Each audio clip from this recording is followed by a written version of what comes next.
J'ai longtemps cru que le danger avait un visage, qu'il avançait droit, les intentions visibles.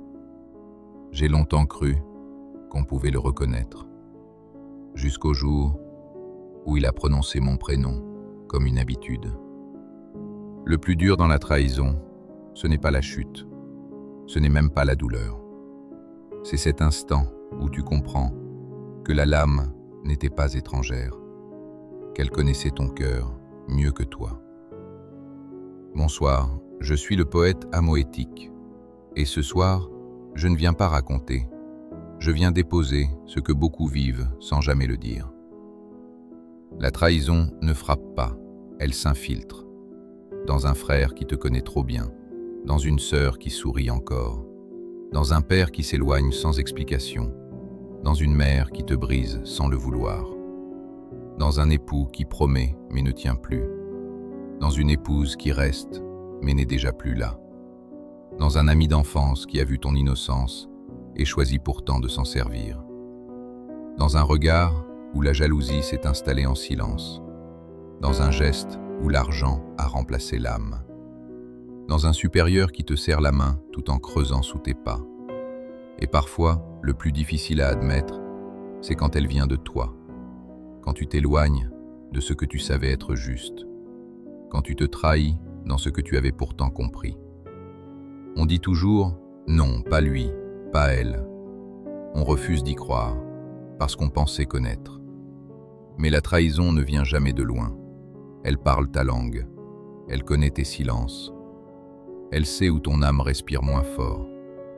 Et il y a celles qu'on ne voit jamais venir, celles qui ne naissent pas du cœur mais des intérêts, celles qui ont fait tomber des empires, des hommes puissants, entourés, protégés, invincibles en apparence.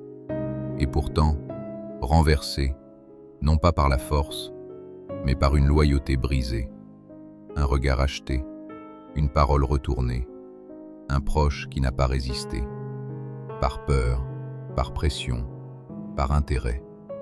Comme si parfois, la trahison ne venait pas d'un choix, mais d'un effondrement intérieur. Et il y a celles qui ont traversé les siècles, celles dont les noms ne sont plus des prénoms, mais des symboles. Un regard partagé, un repas, une proximité sacrée. Et pourtant, quelques pièces ont suffi à Judas à faire basculer l'éternité. Comme si parfois, ce n'était pas l'ennemi qui faisait tomber, mais celui qui était assis à la même table.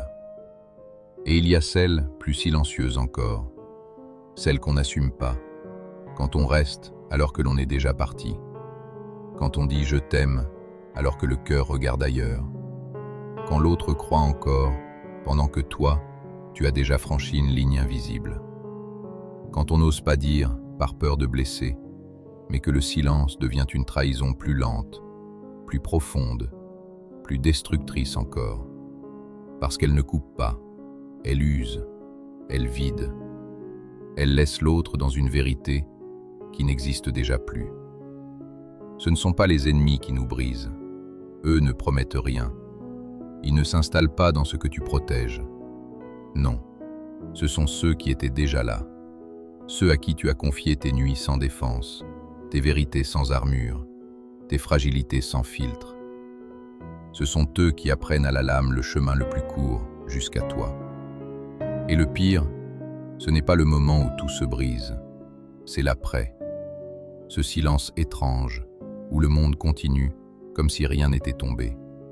Alors que toi, tu ramasses des morceaux que personne ne voit. Tu revis chaque mot, tu dissèques chaque regard. Tu cherches l'instant précis où tout s'est fissuré. Mais tu ne le trouves pas, parce que la trahison ne commence jamais le jour où elle éclate. Elle commence le jour où elle se cache. Alors tu changes, pas par colère, par survie. Tu construis des murs là où tu lançais des ponts. Tu filtres là où tu donnais sans compter. Et c'est là que la trahison devient dangereuse. Parce qu'elle ne détruit pas seulement ce que tu avais, elle attaque ce que tu pourrais encore donner. Mais écoute bien, tous ne sont pas responsables de la faute d'un seul. Ne laisse pas une blessure réécrire ton cœur. Parce que fermer, ce n'est pas guérir. C'est disparaître doucement, de ce que tu étais capable d'offrir. Oui, ça fait mal, ça marque, ça transforme, mais ne laisse pas ce qui t'a brisé te redéfinir. Parce qu'au fond, la trahison n'a jamais le dernier mot. Elle n'a que le pouvoir qu'on lui donne.